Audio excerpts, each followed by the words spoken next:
So what's the best option for a TV that cost under $1,000 for the Xbox Series X? Today, we're gonna be taking a look at what I picked for me.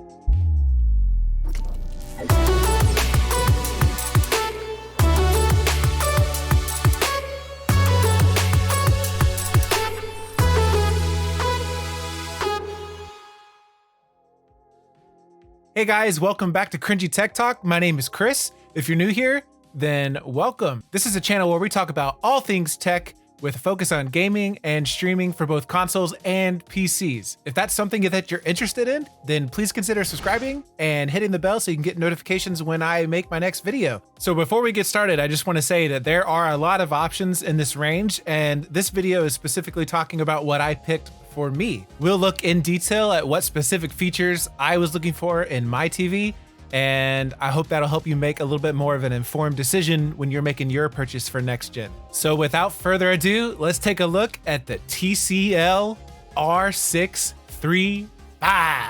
Woo! I don't know what that was. Sorry, let's look at it.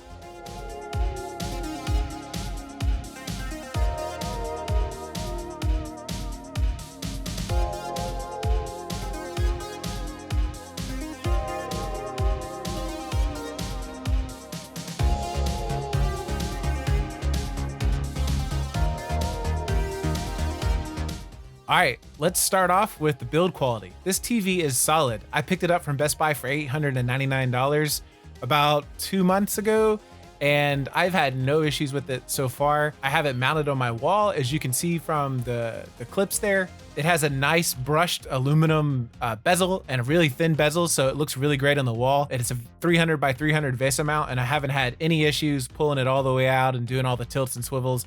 Everything is really sturdy and solid. Before I mounted it on the wall, I did use the feet that it comes with for a little bit, and they were sturdy. There was no real wobble to the TV, which I found was great. And there's also, for the 65-inch, there's 2 different locations that you can put the feet. So you can either do it wider or narrower, which is great because depending on the entertainment stand that you're putting it on, it gives you options. This TV really looks like you could have spent twice as much money as it actually cost, and I think that's a good thing. All right, so let's talk about the high-level specs before we get into the details about how this TV works with the Xbox Series X. All right, so this is a 4K QLED mini LED VA type panel, has 120 hertz refresh rate. However, that is locked to 1440p and not at 4K because it is HDMI 2.0 monitor. It does support variable refresh rate, has THX certified game mode, which is something that really factored into my decision to purchase this TV, and we're gonna talk in detail about that coming up. Has a fantastic contrast ratio due to the full array local dimming, especially combine that with the mini LED technology, which gives you a lot more local dimming zones. Has fantastic HDR brightness, 869 nits in the real scene. And then also in a 10% window, the peak brightness is over 1000, which is just really great. Really brings out the highlights. This TV supports HDR10 and Dolby Vision, both of which are supported by the Xbox, which look great. And this is also a Roku smart TV, so you're gonna get all of the apps that come with the Roku platform. So TCL has done something really cool with this TV. They've incorporated every feature that comes with HDMI 2.1 aside from 4K 120 hertz. So you're gonna get auto low latency mode. You're going to get eARC and all of those features that come along with HDMI 2.1, even though this is an HDMI 2.0 panel. So I want to talk about the gaming features and specifically how this TV performs with the Xbox Series X. What can you expect if you decide to purchase this TV? For starters, when you go to the Xbox video settings, you're going to get green checkboxes on everything except for 4K 120 hertz. Which we're going to discuss during the compromises section. You are going to get full support for any HDR content, including Dolby Vision, and you're going to be able to pass Dolby Atmos sound like I'm doing to my receiver through the eARC feature. You're going to be able to get 4K 60 hertz with VRR and HDR all at the same time, or you're going to be able to get 1440p at 120 hertz with VRR enabled. And once Microsoft fixes the issue with HDR at 1440p native content, then you'll be able to get that and experience that as well. So the TV is going to upscale any 1440p signal to 4K, which means that you are able to get an upscaled 4K image at 120 hertz with VRR enabled.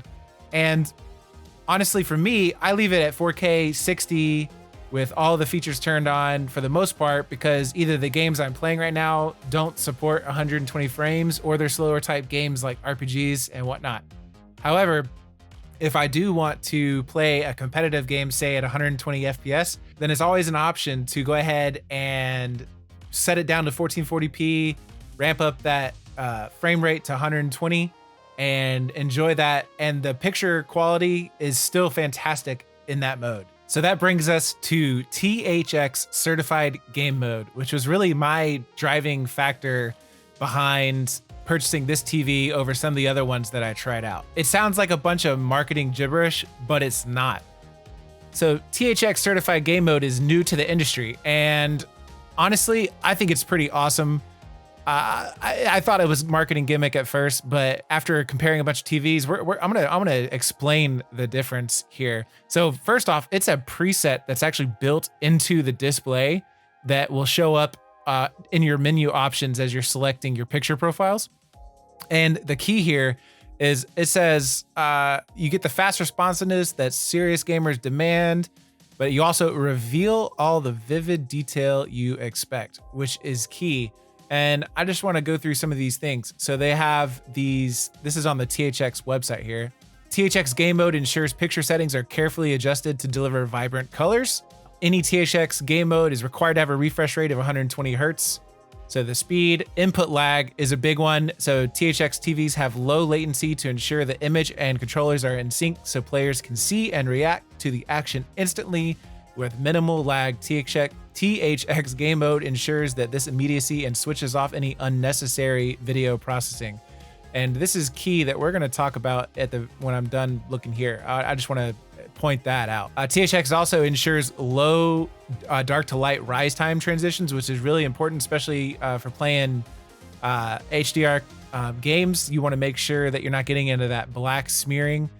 And this is big. THX TV will automatically switch to THX game mode with any compatible consoles and PCs. So this Xbox will automatically turn on THX game mode using the auto low latency feature when you actually launch a game, which is pretty awesome. You don't have to worry about if you accidentally left it off or not. But wait, Chris. I have a game mode on my TV too. Yes, you do. And that's my point. I tested out the Samsung Q80T and the Sony 900H. And when you turn on the standard game mode that they have and it turns off all the visual fidelity features, you're left with a bland looking image. Even in HDR, it just doesn't look that good. And with this TCL, I'm telling you, like the THX certified game mode looks amazing. Like you're not going to get the absolute lowest input lag that you're going to get on like a Samsung TV. But at the same time, Samsung's turning off everything that makes the picture look pretty in order to get that lowest industry standard for input lag. And if you're like me, I wanted to have the best of both worlds. I wanted to have input lag that I could not notice, and I also wanted to have a picture that was pleasant to look at. So let's take a look at some comparisons and take the TCL and stack it up against some of the similarly priced 120 hertz panels that are currently available today. So I'm going to throw up a chart here and we're going to take a look at the TCL compared to some of the most popular options. Before we start, I just want to have a disclaimer that says all of these TVs are good options. You can't go wrong, but I just want to help explain why I picked what I picked. So on this chart, I took a look at the categories that I felt were most important to me. Contrast ratio, HDR peak brightness, did it support VRR, what was the input lag, and what was the price ultimately. As you can see, aside from the Vizio P series, which is $600 more than the TCL, the contrast ratio on the TCL is great. And now that's not the native contrast ratio, but this is the contrast ratio that you're going to experience with the full array local dimming. It also has the highest HDR peak brightness out of 3 of the 4 options. Once again, Vizio being a little bit higher. The reason I decided not to go with Vizio is number one, it's $600 more. Number two, it's having a lot of issues with this firmware right now. I'm sure it'll get worked out, but according to ratings and some of the other reviews that I've looked at, I couldn't get VRR to work. There was a lot of artifacts and whatnot, so I just veered away from that. From an input lag, this goes back to what I was saying earlier. You can see the input lags are all within 10 milliseconds of each other.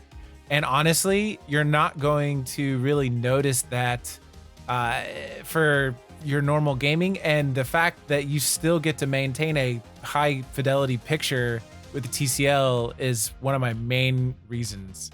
That contrast ratio, especially in my dark room, is just really amazing. I tried out the Sony X900H and the Samsung Q80T, and both the pictures just look really washed out in the game mode. And once you start fiddling around and adding back in some of that visual fidelity, you're going to be increasing your input lag when you do that. So I'm sure there's a way you can work it to make it look good for you. And I'm sure there's plenty of people that are completely happy with that TV, but I was really, really happy with the picture that I was able to get out of the TCL.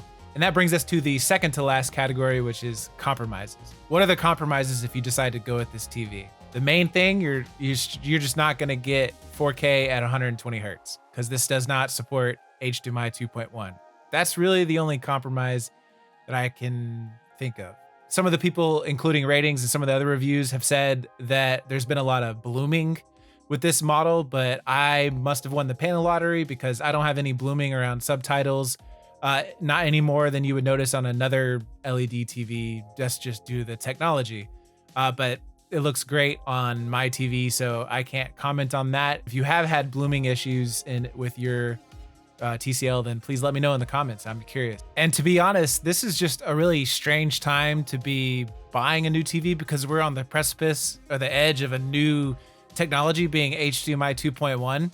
And I had a super old TV. It was an old Sony 1080p because I was still playing on the original Xbox One launch console. So what really made sense for me was to go ahead and get a TV that supports the games that I play right now. There's not many games running at 4K 120 hertz anyways.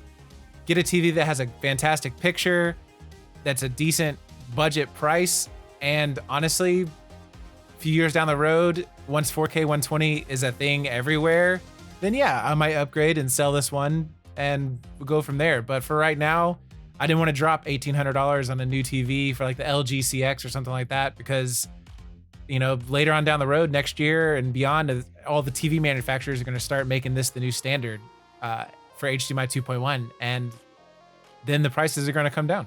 All right, so my final thoughts. The TCL R635 is a great option for under $1,000 in today's market. You can't beat the picture quality for this price. You can get the 65-inch model for $899. You can get the 55-inch model, I think, for like $650 now. Maybe even cheaper on Black Friday. You're going to get excellent image.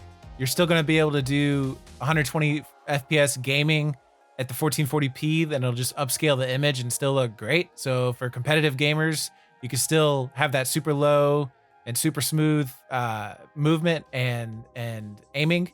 And honestly, for the next best TV, which I would probably get, which is the LG CX, you could buy 2 of these. So for me, it made sense to go ahead and grab it.